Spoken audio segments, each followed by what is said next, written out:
Welcome here to the Blackstone Valley Farm and Nurseries, where I keep my beehives, or one of the 31 sites where I keep my bees. And today we're going to be talking about the fourth in a series of videos that we've done with Worcester County beekeepers here on how to manage and handle your honeybees. Here we are at the end of the season. We've gone through 4 other videos. This is video number 5 that we're doing to prepare your hives, final preparations for the winter months, and how to get your hives through the winter months. And being the Thanksgiving season, this is kind of the end of the road for opening your hives until the spring and some nice warm weather comes back to us. Even though we may get that 48 or 52 degree day, it's not a day to be opening your hives, going in to disturb the bees. First of all, they're lethargic. Secondly, as you rub the frames against each other, break them, pull them apart, the honey starts to leak. It's thick, the bees get caught up in it, and it's not a good idea. So Thanksgiving is kind of that date at which it's over for opening the hives. But there are things that you can do through the winter months to make sure your hive is doing okay and to help your hive. And that's what we're going to be talking about today. And of course, being Thanksgiving week here coming up, I always like to say that little prayer, not only for myself and the family, but for the bees, asking for help, because even though we do everything right, you know, we need that extra help so our bees can be alive. So that early spring day, you look out on that first warm day and the bees are out there bringing in pollen. There's no better feeling, know that your hive made it.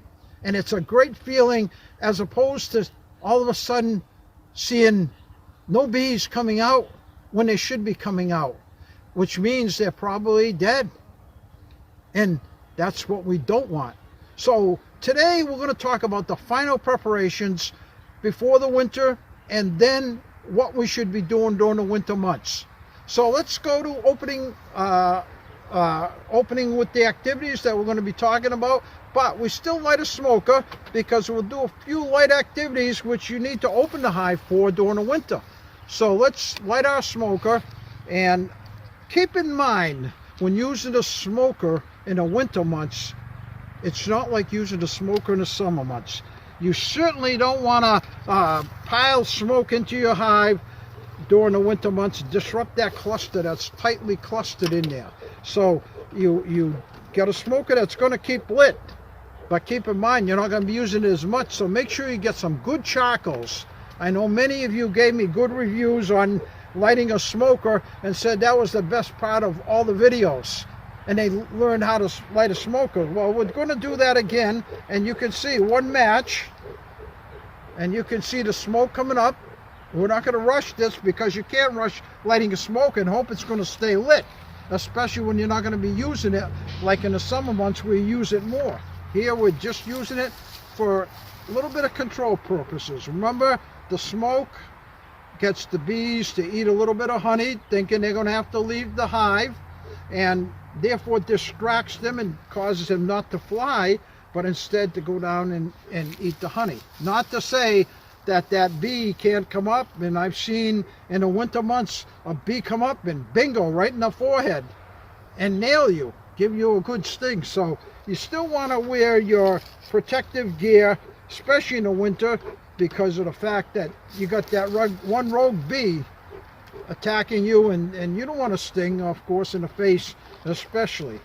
So we got some nice dry pine needles here, and we got some charcoals going in here in the smoker, just like in the previous video. And by the end of the day today, this smoker will still be going. Usually I light the smokers at 8 in the morning when I'm out there inspecting, and don't put them out till 8 at night. For 12 hours they continue smoking, as long as you get good charcoals going and keep adding fuel every half hour. So what are we going to be looking for here today? Obviously, you put your bees away for the winter. You made sure there was a good queen that's going to regenerate with egg laying in January, maybe even December. Secondly, you've got plenty of honey. Hopefully, if you don't, we're going to talk a little bit about that today, how to make sure you've got enough honey in there. And also, you should check your pollen stores. Make sure there's enough pollen in there for the bees to start their brood rearing. Keep in mind, the bees need the honey and the pollen to do brood rearing. Without either, you won't get any young bees. And keep in mind that bees only live for about 4 months over the course of the winter months. So, and where this year they ended brood rearing early in October, you look at October, November, December, January, the last of the bees that hatch are going to be dead. So my prediction is the bees are going to start brood rearing in December, like the last 2 years. They ended early with brood rearing. Second week of October, I was already seeing my own hives and many other hives, no brood, no new brood, only cap brood. So that means there weren't many young bees after the second week of October that were being hatched. So the bees tend to instinctively know that, and that's why for the last 2 years we've seen early brood rearing in December. Last year, December 11th and December 14th, my 2 scale hives, and where I have the thermometers, USDA scales, the brood rearing was started because I saw 93 degrees on December 11th in one hive, December 14th in the other hive, and so they were off and running. And by January, I opened the inner covers to put my sugar patties in, and large clumps of bees hanging from the inner covers. So, with that, what are the final preparations that we do? We've done everything we could up to this point. The hive's gone, put to bed with the queen and the laying queen, plenty of honey, plenty of pollen, and of course all closed up with the entrance reducer in. So at this point in time, if you haven't got your entrance reducer in, you want your entrance reducer in with the 4-inch opening, not the tiny one. That's not enough ventilation for the bees with the small opening. And so here you can see the 4-inch opening. The small opening is too small, not enough air moving through. You should also have your screen bottom board insert in to keep strong winds, especially in a large field like this, from creating a wind tunnel up into the cluster and breaking up the cluster in the winter months into smaller segments, and they can't keep the heat. So those are 2 things that if you haven't done, you want to do right now. Close up the screen bottom board, make sure your entrance reducer is in, and if not, then you might want to use what would be another, either a mouse guard type of entrance. I would not recommend both the mouse guard and the entrance reducer. Just that small area here closed in. So if you got your mouse guard in, you'll see the little holes that the bees will go through. I don't have one here. Or this type of entrance reducer, which also on the warmer days doesn't allow robbing. Because if you get a good warm day, and sometimes we do, you get robbing. Bees are still looking to fill up their brood chambers, and as a result, they start robbing. So this prevents that. This is the type of entrance reducer you put in here and use thumbtacks and close it up. And what you can do is thumbtack it, and then what you're going to do is once every 2 to 3 weeks, you're going to take off the entrance reducer through the winter months, and you're going to, with a hanger, pull out your dead bees so they don't block up the entrance and the air from coming in. Most people don't realize dead bees over the winter keep dying, they can't bring them out, so they fall to the bottom board, and oftentimes will close up the entrance, and there's no air movement, and not good. There's no air movement, could be moisture build up in the hive. So That's a good thing to do every 3 weeks or so. Get the dead bees out, remove gently, quietly in a colder day, and just take the hanger and pull the bees out, let them fall to the front. And so this type, you'd pull out the thumbtacks and just pull out and then put it back.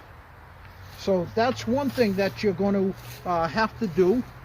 Secondly, and you can see I want to keep this smoker going. So every 5 or so minutes, 10 minutes, you want to give it puffs, especially when you first start it out, so that that smoker keeps going, because as we go further into what's needed to be done, you'll see why. Another thing that you want to have to make a decision on is, do I want to insulate my hive? Right after Thanksgiving here, this is a time, if you're going to do it, you can do it safely without overheating a hive earlier, and you get those warm days like we had 2 weeks ago. This would be overkill for heat. So this is a type of insulation that's commercially produced, and you can do it many different ways. But the commercial, you put this right over, take off your outer cover, put this over the sides of your hive, and especially with an open area, you might be wise to do it. It's a matter of opinion, but a lot of people do it, and no harm to it.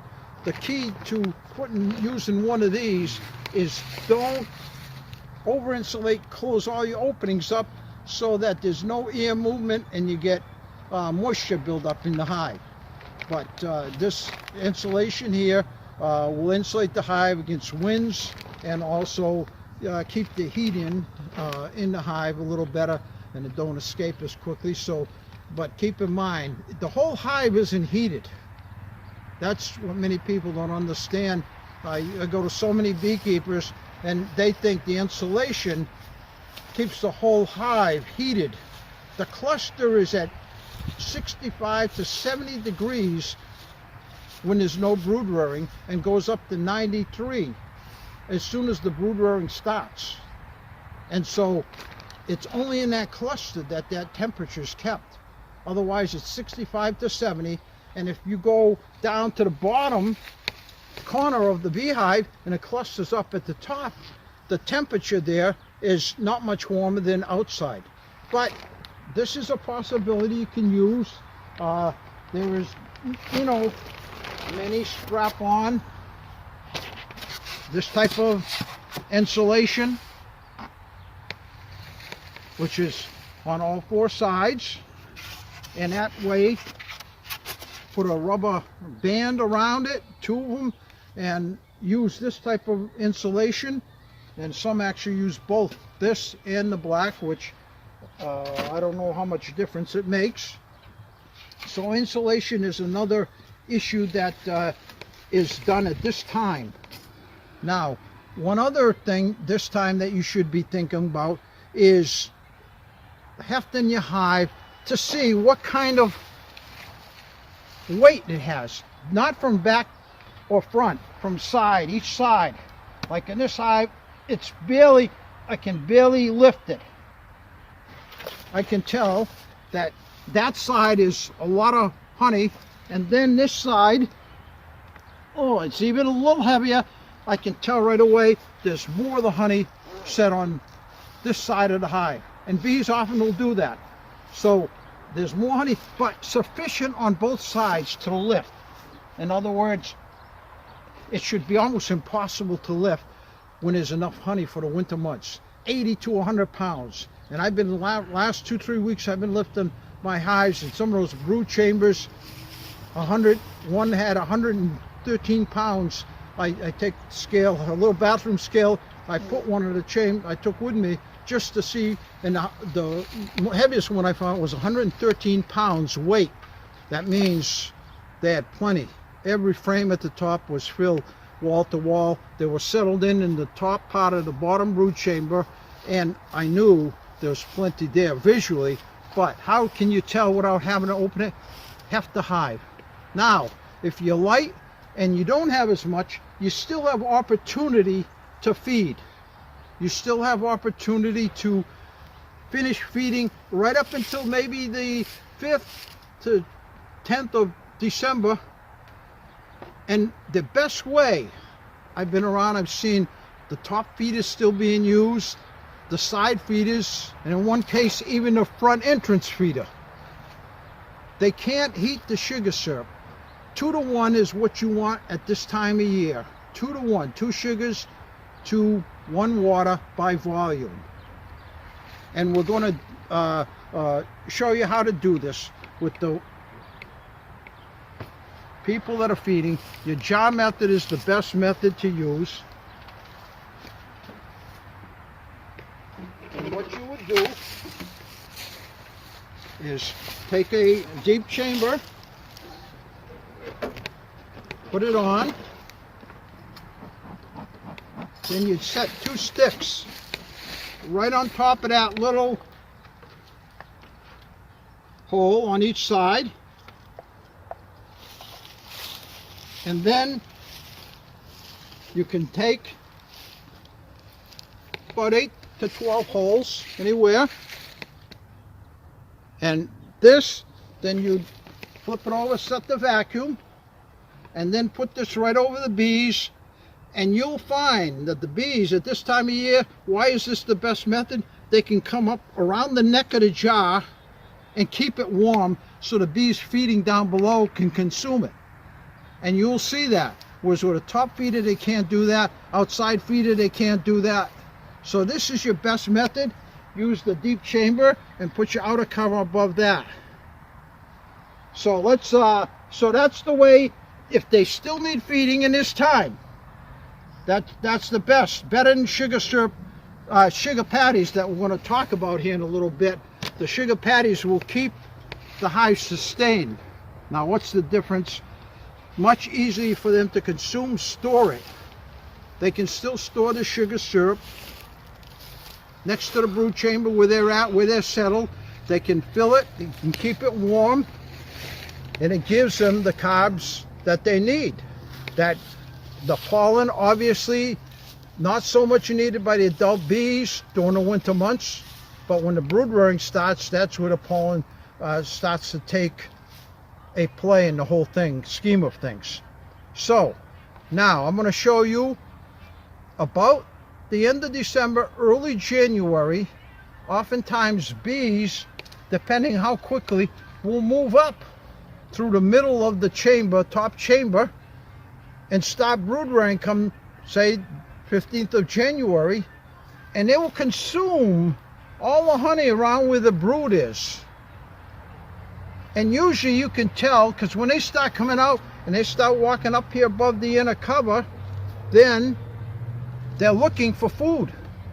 And if it's real cold, we get a cold spell of 30 degrees for a week and a half, they can't get out to any honey and use it because they're protecting their brood. And it's kind of self-defeating, I always thought, to die with their brood and freeze and starve with their baby bees.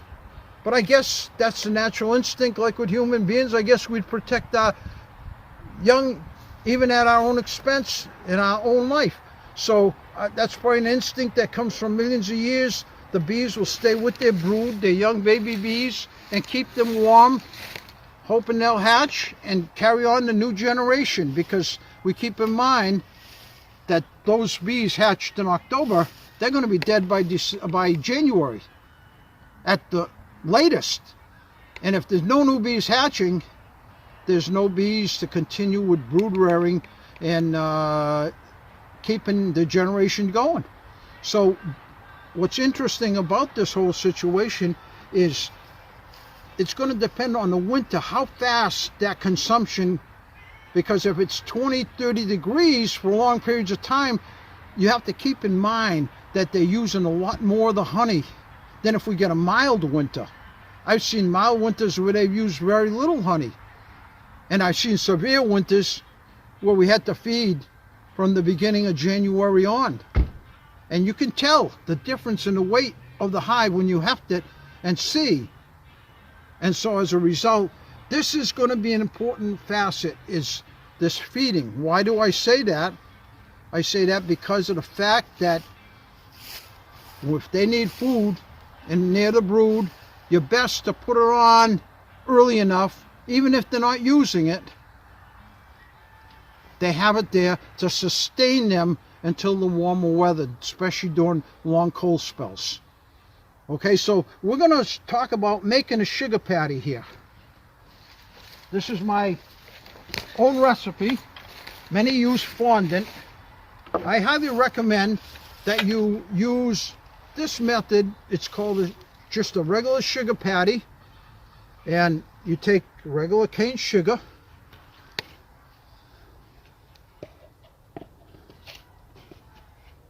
scoop it into a bowl,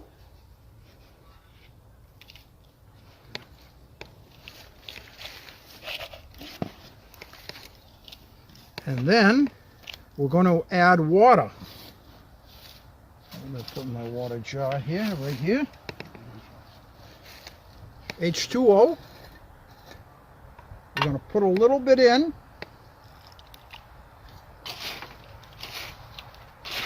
And you're going to, you don't want a leaky consistency, too leaky of a consistency, so it's leaking onto the bees in the cold winter months or onto the brood. So you got to play it by ear. There's no given amounts. I've never used. I make it by the bucket, of course. With 150 hives, countless buckets that I have to use some winters. And so you can see it's getting its consistency a little too wet. This is going to, the bees warm it up, that's going to be too leaky. It's going to come down on them off of the wax paper. That's a crucial point I'm making here, because I've seen that time and again.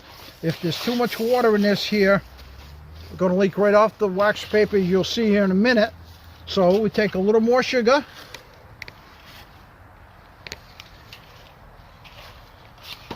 And I'm going to show you the right consistency. You're going to be able to make a meatball.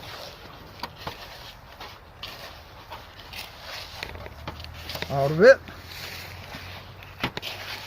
Can you imagine making this by the bucket? Okay, so here we are, we're close. We get that consistency.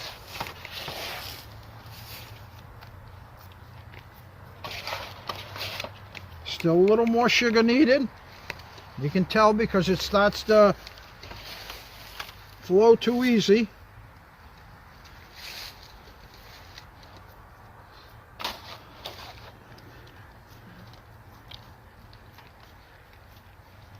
Because what's going to happen as you put it in, these bees are going to come up underneath it and on top of it, warm this up and keep it warm so all the bees can consume and feed themselves in order to produce heat, especially if there's no honey. I'm going to even put a little more sugar because I'm going to show you a little bit here with honey. Now, it's getting a little more firm. I feel like I'm a chef out here on one of those chef shows showing you how to make a recipe. All right, now we got a meatball here. I'm going to take some wax paper.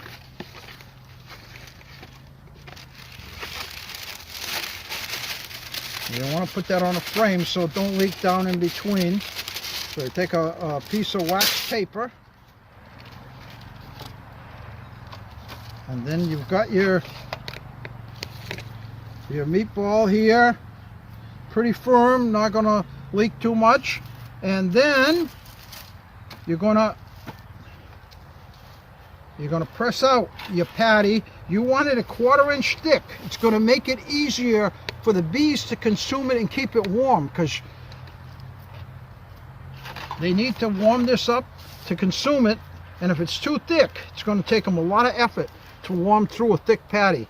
So you can see this is probably no more than a 1/4 inch thick, 1/2 inch thick maybe at most. And now we got our patty. We want to, get the perimeter so, the bees can come up over and warm it up. So you don't want the wax paper too much overflowing. Now, here's where if you want you can take a little honey. This, you don't need to, but take a look.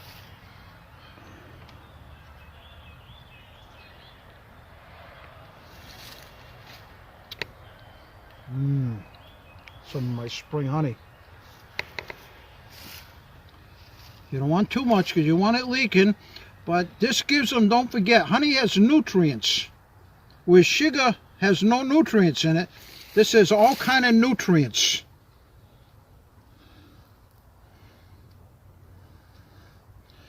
Nice and thick.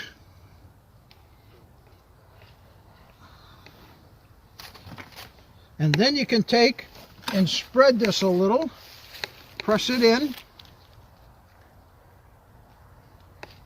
Oh, the bees can smell it now.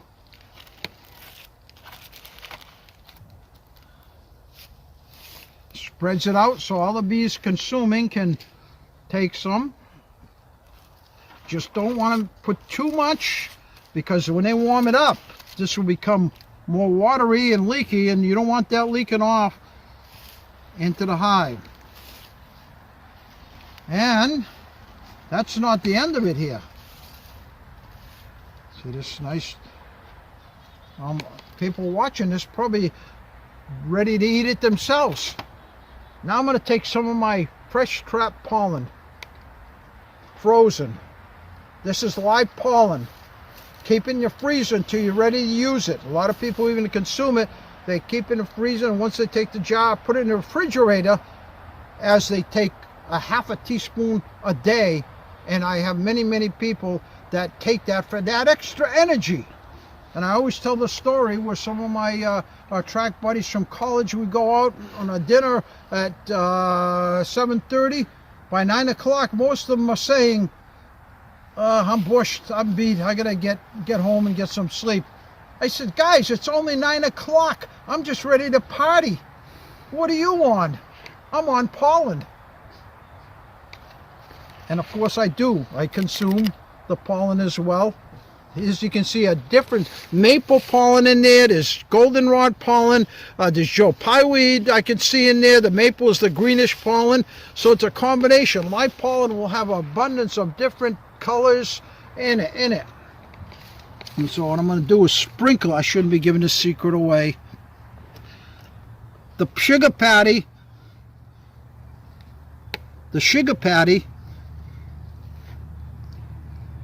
is there for needed in case there's no honey nearby.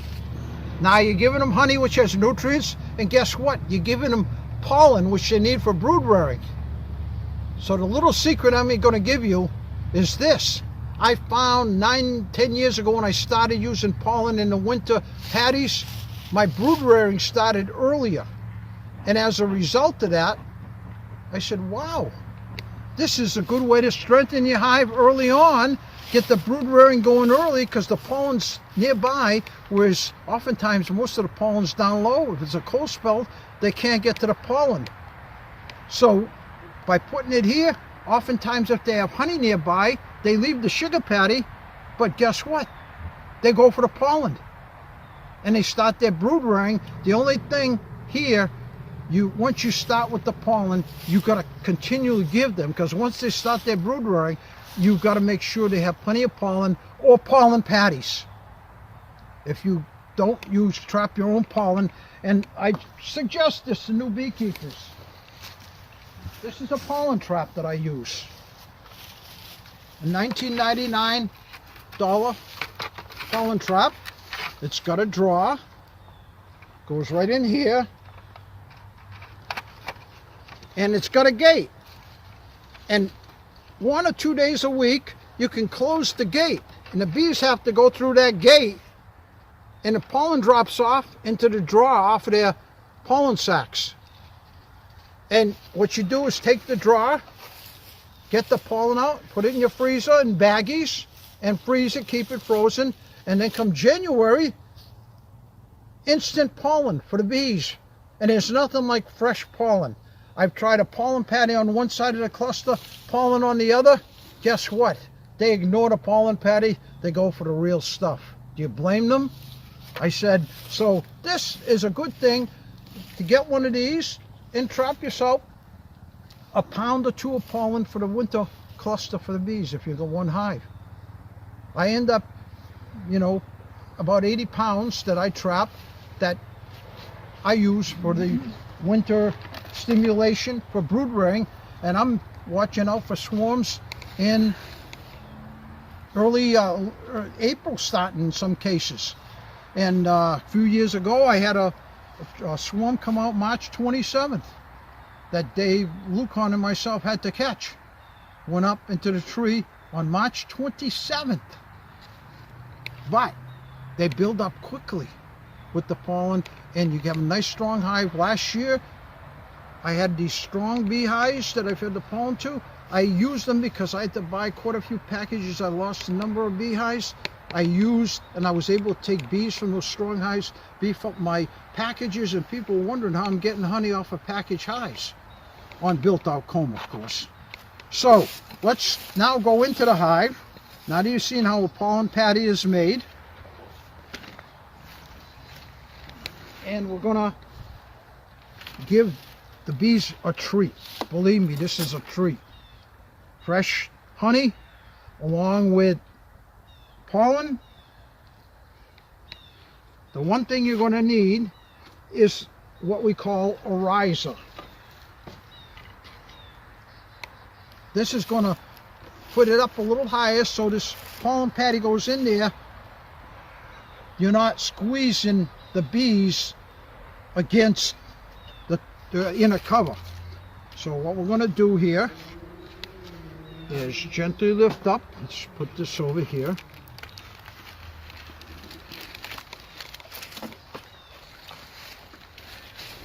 And gently lift up the patty, put it over here. Now we're going to take, here's where you need your smoker going. All right, we want to take and gently lift up. See, they're up at the top here. It's still not tremendously cold, so they're still moving around in the hive at 40 degrees.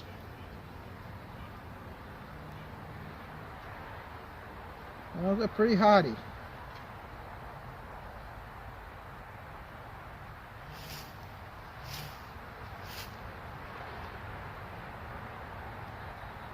All right, girls, you want to get them in, you don't want them freezing.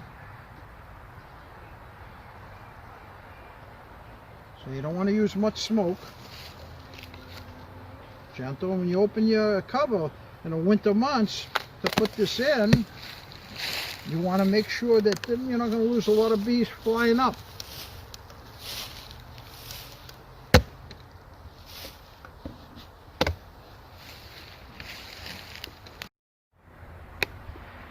All right, one of the things when you're putting the pollen patty on, you need to have a riser. About a 2-inch riser, or 1-inch riser even would be okay. That adds some height to the hive below your inner cover and the frames. And that way, the pollen patty isn't crushed against your inner cover and you're killing bees. So, as you can see here, we place the riser, then we place the pollen patty on the outside perimeter of the, you don't want to put it over the cluster. They have to breathe and be able to move air out of the hive. So therefore the pollen patty is going to be out to the side where they can get over it and under it, warm it up to about 65 to 70 degrees so the bees can consume it temporarily. And remember, the pollen pad, the sugar patty and this pollen patty here that I have with live pollen is only sustaining the bees until they can get honey from frames further out, because they're not going to leave their brood with 30-degree temperatures and let their young bees die because they'll get chilled. If those young bees aren't kept at 93 degrees, they're going to chill and die, and now they're cleaning out dead bees when they need to be making young bees that are alive. So this pollen patty is going to sustain them, or the sugar patty I should say, with pollen in it and honey. That way the honey's giving them nutrition as well, and as a result the bees are going to come, you can see them here on the outer edge already, consuming. You can see with their mandibles, they're consuming the honey right there. I can see their proboscis right in the honey, sucking up the honey on top of the sugar patty. And you can see around the edge of the perimeter, all the bees lining up. And as soon as we get out of here and close it up, you'll see the others come out. And so the sugar patty is going to be used by them, the honey particular right now, and then the sugar patty should they need it. Remember, by mid-January, they may not have honey nearby, so this is going to sustain them. And with the honey, it's giving nutrition. The pollen for the brood rearing, they start brood rearing early, and that's why I say you need to keep supplying the pollen from that point on, because once they start brood, they need pollen. And I'd suggest if you don't have pollen, a pollen patty that would be put on the other side so that they don't block up the air movement coming upward through the beehive.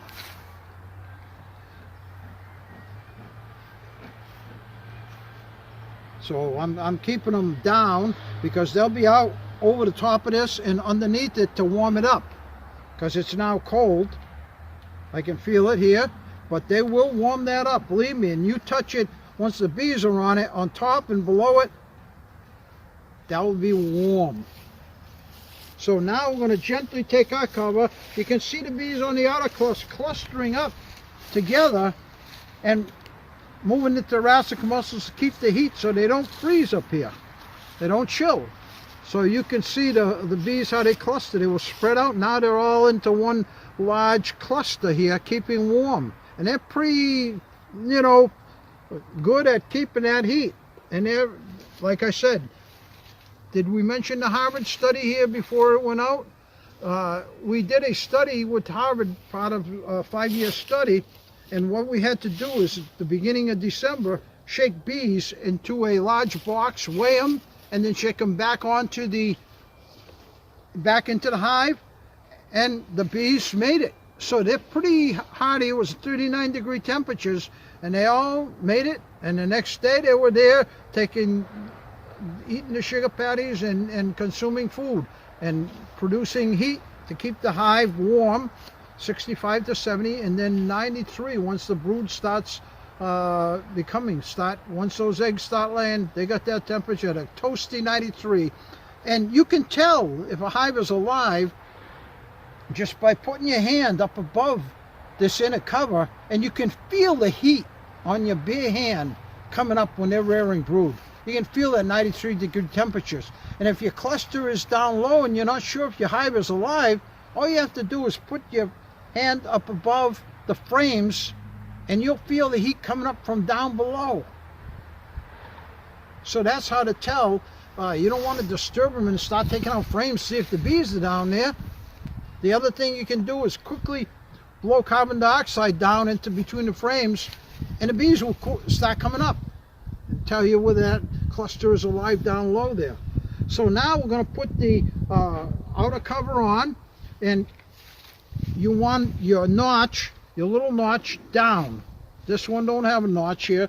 That's why come midwinter I'm going to put little popsicle sticks up here to give them more ventilation. I haven't done that yet, because if you're finding your inner cover has a lot of moisture, you take off your inner cover and underneath of the cover has a lot of moisture and black mold, that means it's not enough ventilation. And at that point what you do is take a popsicle stick on each of the four corners. Put a popsicle stick, a thin popsicle stick, that's going to rise it up just a little bit so robber bees can't get in there on a warmer day, but yet the moisture can be moved out of the hive, because they're respirating, they're eating honey, they got moisture that's from their bodies, they got to fan that moisture out. And the popsicle sticks, putting them in, gives you a little more space, so when they fan, sometimes that little notch isn't enough to get all the moisture out, and you're going to have moisture on the inner cover. If that's the case, that's what you want to do, is put popsicle sticks, and it gives you more moisture removal. So then you'll also see the moisture on this. You can see here, these bees are pretty hardy here. They're by themselves. They're looking for their sisters. They want heat. It's pretty cold out here. And so what you want to do is like I say, put the popsicle sticks in. And another thing is, if you can, you put a little double popsicle stick up here so the outer cover rests up a little, not too much, so there's space for robber bees to get in there and rob and start robbing from up above. So now you've got your entrance reducer in, whatever type you're using. You've got, if you want wrapping, you've got your wrap on. You've got your riser to feed your sugar patty on. There's not much more you can do. You got your insert in for the screen bottom board. And finally, the last thing is you close it up, say a little prayer, and talk to the bees. And then as the season goes on, remember, take out your entrance reducer. Dead bees, every 2 to 3 weeks, get the dead bees out so they don't block the entrance and more air from coming in. You're also checking your sugar patties on a weekly basis. Just gently, all you have to do is see if it's consumed. Just gently take a peek, and you can see. Look at those bees now. They're starting to come up. They're getting that honey. They can smell it. And gently, if there's plenty of sugar patty for a week, you can let it go. But if you see it's pretty down to nothing, you don't want them to starve with their brood. Keep in mind, especially if it's cold weather, so you put another sugar patty in and a pollen patty if needed, and you'll monitor that.